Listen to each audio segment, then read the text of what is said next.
هو الذی خلقکم من نفس واحدہ، اللہ وہ ہے جس نے پیدا کیا تم کو ایک ہی جان سے، وجعل منها زوجها، اور پیدا کیا اسی سے اس کا جوڑا، لیسکن الیہا، تاکہ سکون پائے بیوی کے پاس۔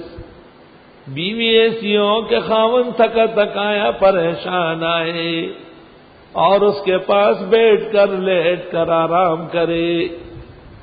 اے بیویوں، اپنے آپ کو قرآن کے مطابق بیویاں بناؤ، لیسکن الیہا، اور جس عورت سے خاوند کو تکلیف پہنچے یا اس کو گرانی پیش آئے یا اس کے پاس جانے سے کترائے، وہ عورت نہیں، عورت کے نام پر وہاں بلا جان بیٹھی ہوئی ہے۔ فلما تغشاہا، جس وقت آدم علیہ السلام نے حوا کو ڈھانکا، حملت حملا خفیفا، حامل ہوئی حمل ہلکے سے، فمرت بھی، پس چلتی رہی، فلما اثقلت، جس وقت بھاری ہوئی، دعوا اللہ ربہما، دعا مانگی دونوں نے رب سے، لئن آتیتنا صالحا، اگر آپ نے دیا ہم کو نیک فرزند، لنکونن من الشاکرین، ہم ضرور ہوں گے شکر گزاروں میں سے۔ فلما آتاہما صالحا، جس وقت اللہ نے دیا ان کو نیک لڑکا، جعل لہ شرکاء، کر دیا اس کے لیے شریک، فیما آتاہما، وہ جو خاص اللہ نے ان کو دیا، فتعالی اللہ عما یشرکون، پس بزرگ و برتر ہے اللہ ان باتوں سے جو یہ شریک ٹھہراتے ہیں۔ فلاں بابا کی نظر مانی، فلاں درگاہ پہ بکرے دیے، فلاں کی نیاز و نظر دی، یہی تو شرک ہے۔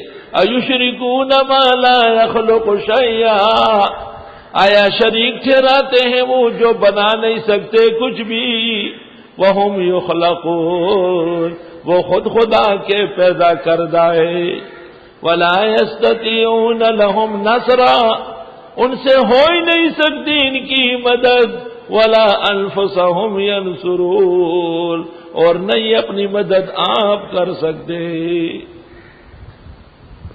ان آیات کی شان نزول ترمذی شریف کتاب التفسیر، مستدرک حاکم کتاب التفسیر، سنن سعید ابن منصور کتاب التفسیر، تفسیر درر منصور، تفسیر روح المانی، تفسیر ابن جریر، تفسیر ابن کثیر، تفسیر السراج المنیر، تفسیر اکلیر شرح مدارک التنزیل، اور بہت ساری تفاسیر میں ایک قصہ آیا ہے کہ آدم علیہ السلام کے بچے ہوتے تھے اور مر جاتے تھے۔ ابلیس بے ایمان کوئی خاص شکل بنا کہ نئی پگڑی باندھ کے آ گیا بی بی حوا کے سامنے اور اس کو کہا اب کہ بیٹا ہو جائے تو اس کا نام رکھو عبد الحارث۔ حارث نام شیطان کا تھا۔ جب بیٹا ہوا اور نام یہ تجویز ہوا، اس پر حق تعالی نے عتاب فرمایا۔ آدم علیہ السلام کو جب پتہ چلا دونوں نے توبہ کی۔ بیشتر مفسرین نے آیات کا مصداق یہ واقعہ بنایا ہے۔ حارث نام رکھنا چاہیے یا نہیں یہ حدیثوں میں اختلافی مسئلہ ہے۔ اس واقعے سے پتہ چلا کہ نہ رکھنے میں خیر ہے۔ ایک بڑے ادارے کے محتمم نے اپنے بیٹے کا نام حارث رکھا ہے۔ یہاں کی تفسیر سن کر یا درس سن کر کوئی چلا گیا، بڑے محتمم صاحب کو بتایا، بڑے عالم ہے وہ بہت، اس لیے تو بیٹے کا نام شیطان رکھا ہے۔ میرے پاس آیا کہ وہ کہتے ہیں کہ وہ تو بہت ساری چیزوں کو ناجائز کہتے ہیں، اس کو چھوڑو۔ میں نے کہا مسئلہ پکا ہے، پکا کرنا اس کو میری ذمہ داری ہے، واپس جاؤ گے؟ اس نے کہا ہاں۔ میں نے کہا یہ تفسیر شیخ الہند ہے اور یہ حاشیہ مولانا شبیر احمد عثمانی کا ہے، صاف ستھرا لکھا ہوا ہے جیسے میں نے بیان کیا، بیان بھی وہیں سے کیا۔ پہلے پتہ کر لو کہ مولانا شبیر احمد چھوٹے مولوی ہے میرے جیسے یا وہ بڑے ہیں؟ وہ کہیں گے وہ تو مولانا یوسف بن نوری، مفتی محمد شفیع سب کے استاد تھے، تو کہو یہ تفسیر ان کی لکھی ہوئی ہے، یہ گلشن اقبال میں نہیں لکھی گئی، اور اس میں مولانا شبیر احمد نے صاف ستھرا لکھا ہے کہ حارث نام شیطان کا ہے اور وہ یہ نام رکھ کر کے اس ارتکاب پر تبدیل ہوئی ہے۔ پھر بتاؤ اس کو اب کیا کہے گا؟ استغفر اللہ واتوب الیہ۔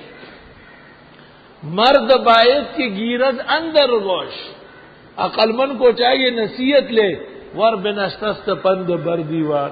وہ بابا چھوٹے بڑے مولوی کو کیا کرنا ہے؟